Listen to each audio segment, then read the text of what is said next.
Okay, so I wanted to do an extended on one of the, oh yes, the Scorpio reading. Okay, I wanted to do an extended on this Scorpio reading. So we're going to just get right in and do a Scorpio reading.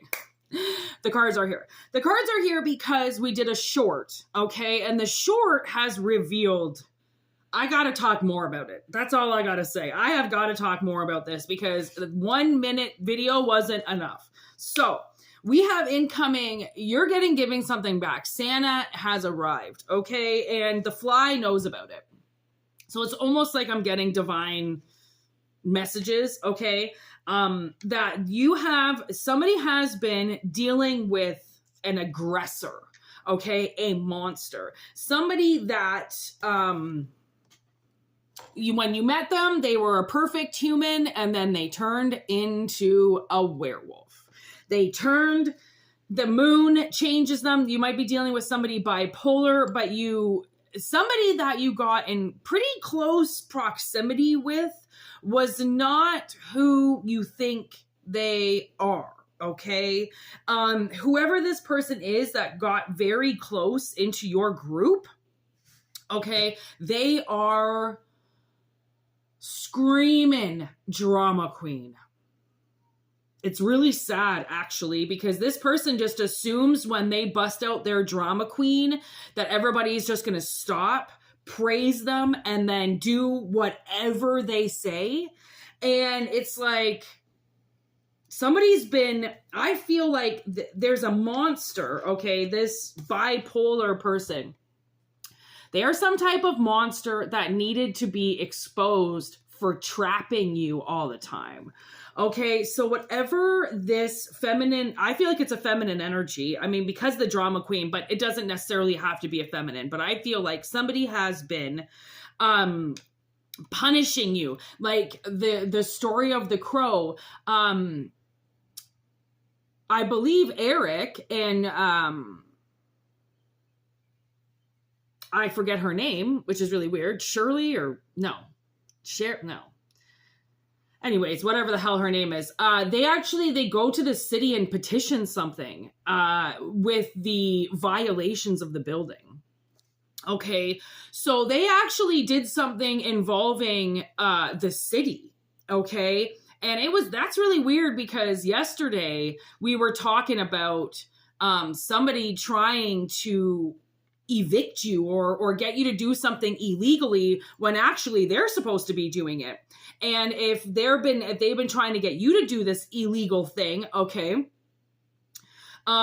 it's almost as if this is kind of, I hate to say this, but sometimes when you go against your landlord or petition against your landlord, sometimes they do try to evict you.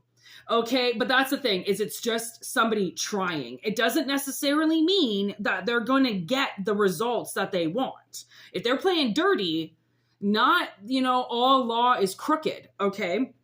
So, I feel like it's taken a really long time to expose this narcissist I just heard, okay, that assumed you were just going to lay down and die. Okay, they assumed you were just going to give something up. And when you make assumptions like that, you end up looking like an ass, okay? Because when you think you know everything, you go out and you send a bunch of shit out there and suddenly it comes back and you were really wrong. That can sometimes make people, okay, if they were that wrong about something. If their ego and their pride is too high. All right. So we have the clock is up. And then we have Dana Scully showed up. Okay. And we know Dana is the science. Mulder is the dreamer. Dana is the science. When you put the dreamer and the science together, okay, you get miracles. You get what doctors describe as miracles. Something that is, I wanted to say unpredictable, but something that is, unpredictable. Something that can't be, I don't know really the word that I wanted to say, but like science doesn't get it right all the time. And I can quote doctors that have said miracles do happen because they have happened in front of their face. Okay. Diseases go away. People get cured.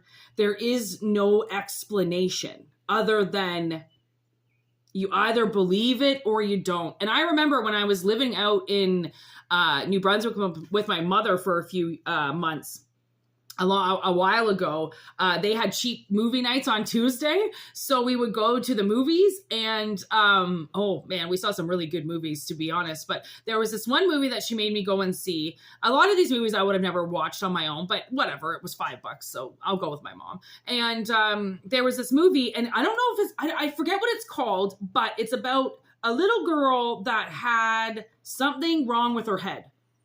I don't know what it was. I don't know, really, I don't remember, but she was playing in her backyard. She was actually playing in a dead tree, okay? And she accidentally fell into the tree face first and hit her head.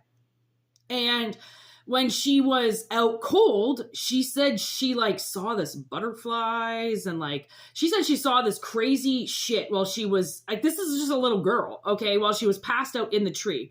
It had to take the fire department to come and get her, to take her out of the tree. And then suddenly this disease that she had, or this, I don't know if it was a head trauma or heart disease. I don't know. There was something wrong with her, but it was suddenly gone. Just like that. Gone. With a simple bump to the head. And there are doctors that have said, and this is what Scully loves. There are doctors that say, she'll go and she'll speak to doctors about certain miracles. And these doctors will explain, never seen anything like it. They were in a coma, and then all of a sudden, we were about to pull the plug and they gasped and they woke up, right? It's these weird phenomena that happen because this world is of magical being. Okay? Yes, there's logic, but yes, there's the miracles. Okay?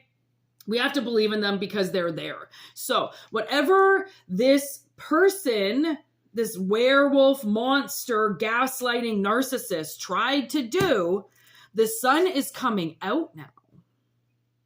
Okay, which means all now is visible. And what this drama queen felt like she could do to somebody's possible private property, okay, just like what they did in The Crow, they just kicked the door down and killed them, just took it upon themselves to do something, okay? And it was now, Eric comes back, okay? He comes back and he gets his work done. And my sister was dealing with somebody yesterday that pulled a fast one on her and left. And when she was talking about it later to a gentleman, she said, well, I didn't, she missed something and the guy drove away or whatever. And the guy's like, the patron she was telling, well, you didn't run after him or you didn't try to get it. And she goes, you know what I said to myself? I'll see you in another life.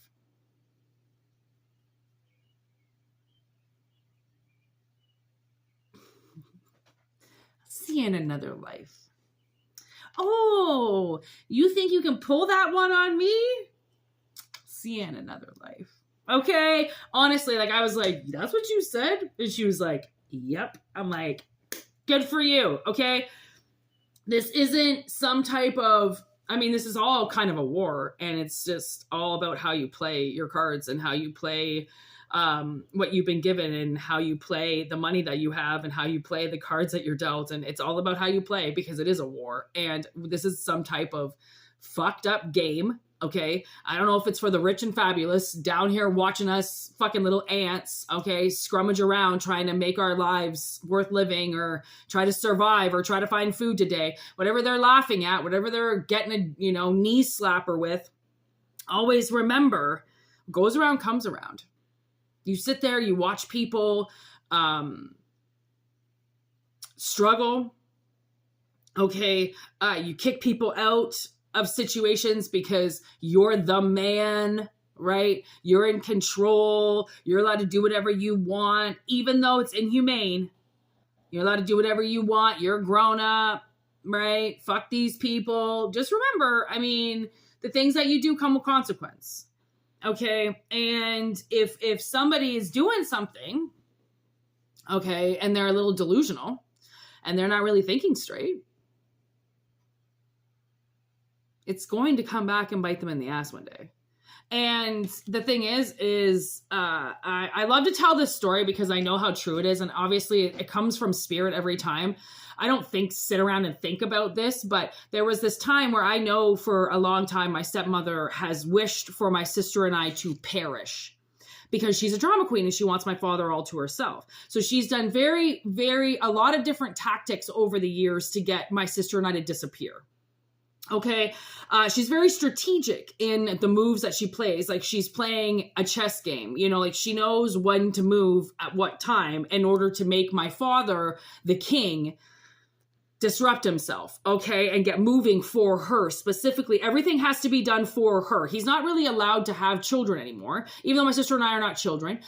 We're still his children, but he's not allowed to have us. He can only have a wife. That's just the way that it has to happen with her. She's too jealous of anybody being around. So my father coddles her, okay? Now, the games and the lies that she has told eventually will come back around.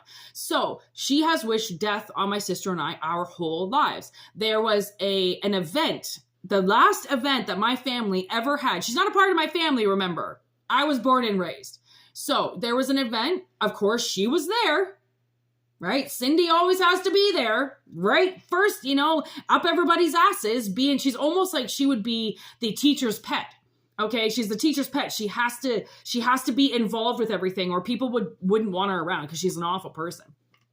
She wished for us not to show up. And my sister and I, when we were driving, I had one of my first premonitions I've ever had because we were 18 years old. I was 18, my sister was 20, and we were driving without our seatbelts on. Why the fuck do we care? We're on country roads. We're smoking and drinking. We weren't drinking. We're smoking, having a good time, doing whatever we wanted. And then suddenly I got my first premonition of put your seatbelt on. And then I kept seeing the car going into the ditch. So I put my seatbelt on and my sister's like, why did you just put your seatbelt on? And I'm like, I don't know. I'm getting this really weird premonition right now that we're going to get into a car accident. So right away, my sister puts her seatbelt on, like, fuck you. And if you're not dying, I'm not dying. And I'm like, well, I'm not dying today. So whatever. And we drove through a small town.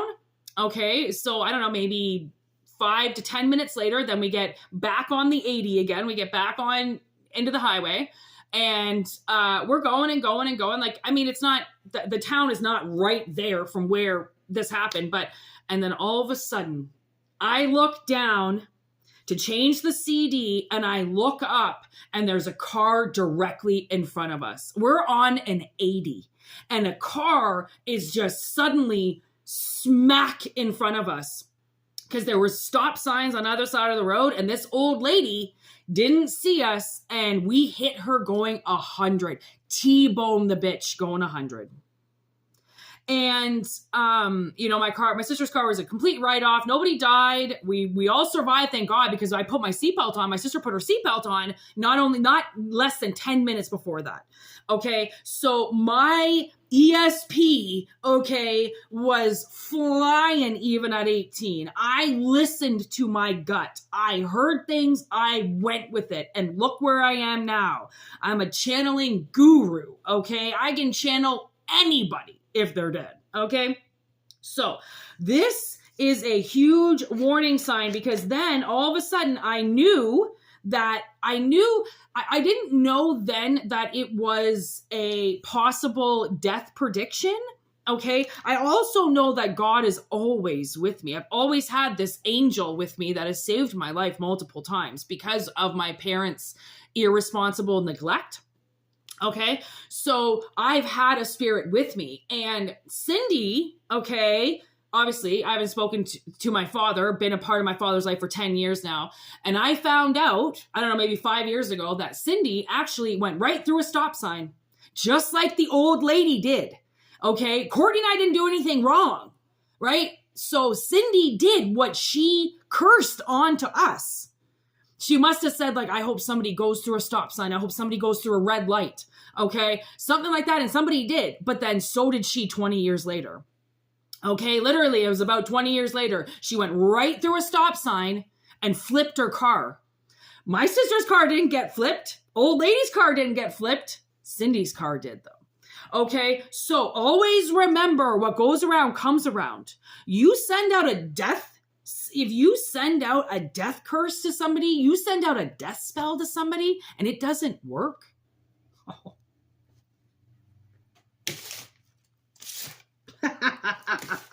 You're screwed. You're screwed if it does work. You're even more screwed if it doesn't work. Okay? So that's what I'm getting. This is a death spell. And it didn't work. And now it's clapping back at them. And like I said, I didn't even have to know that that was her that did that. Spirit told me. And look I ended up with God. And it was weird how I found out, because I ended up moving across the country. So I stopped by my father's house really quick to say goodbye to him. And he just ended up telling me the story, because I asked where Cindy's red SUV was, because she bought the same color SUV as my grandparents that they live right beside. Talk about a kiss ass. Like, she's a fucking kiss ass, okay? Like, she is a serious suck up, okay, with my family, okay, to keep me away. And I asked my dad, I was like, where's her car? And he's like, oh, the car she rode off because she went through a stop sign and wasn't paying attention. I was like, okay, I just guess I got the story. Okay, so Scorpio, take it or leave it. I mean, it showed up as Scorpio, and I understand that now, because this is death energy. This is a death spell that went wrong for somebody. Somebody wished you something and it didn't happen. All right, so peace out. Have a wonderful day. I hope it resonates. And if it doesn't, throw it away. And if it does, I will see you soon. Peace out. Like, share, subscribe, and WhitneyMoonshine@gmail.com for your personals. Peace out.